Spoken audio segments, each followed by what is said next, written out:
We are back on Kababayan Today. We're doing excerpt readings of Women Against Marcos. We have the author here on Kababayan Today, all the way from San Francisco. She's made the journey so that she can share this book with you. And there was a recent reading at the library at Echo Park, so she was able to share this book with a lot of you. If you were not able to make it, please, I encourage you.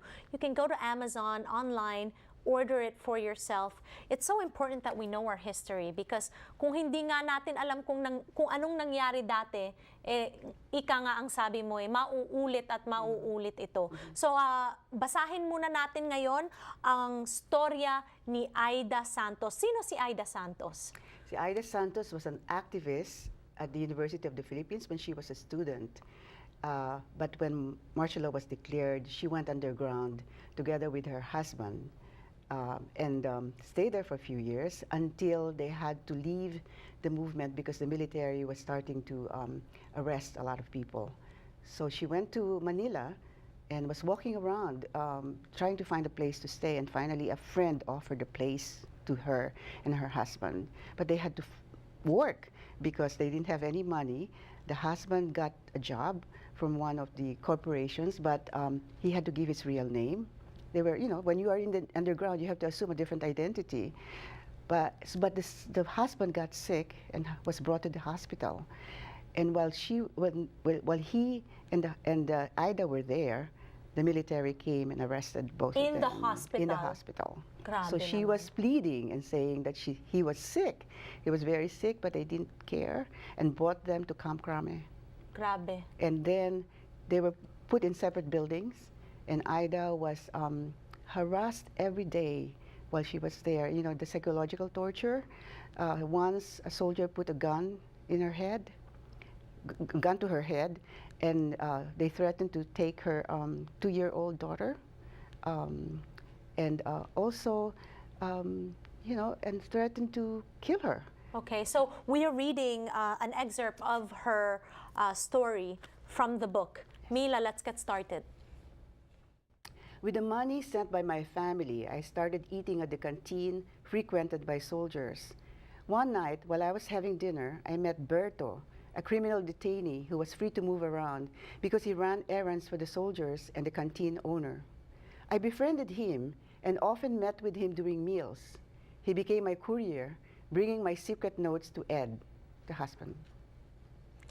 Since I could sense that our interrogation date was coming, I wrote Ed a long letter smuggled inside a hamburger sandwich, reminding him of the things he could admit to his interrogators. Berto delivered it to him and brought back Ed's response. Ed confirmed that he had read all of my messages and assured me that he would not be making contradictory statements at future questionings. One night, I noticed that all the soldiers were gone. The door to the office of Officer M had been left open. I looked in, but did not see anyone in the room. I was tempted to enter. I saw several folders with clear covers on the desk. Using a handkerchief to avoid leaving my fingerprints, I read some of the documents. While poring over the other files, I was startled to see familiar handwriting. Tucked inside one of the folders were copies of my and Ed's letters. Finding out that Berto was a planted spy who had copied all of my letters devastated me. All along, the military had been aware of the things that I had asked Ed to admit. They had also read the most intimate things I had written to him, how much I loved and missed him, the names of my torturers, and the humiliations I had received from them. I thought that I had been able to outsmart them, but they turned out to be smarter than I thought they were. Realizing that I had completely lost control of the situation, I fell apart emotionally. That same night, Officer C came into my room with a gun and raped me. I could not fight back. I was already a broken person. And there you have the account of Aida Santos that is part of the collection of stories that you've gathered for Women Against Marcos. These are harrowing experiences, and for a person to read this to understand the severity of what people went through, I mean, this is important work you've done, Mila. Thank you, Giselle.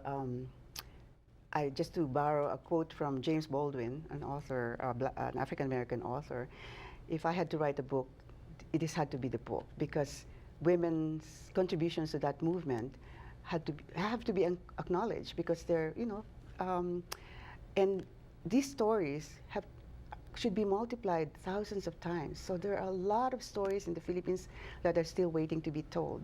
Exactly. Okay, when we return, we will read a story by Jeline Avila, and our friends from Hawaii will really get the message. We'll be right back.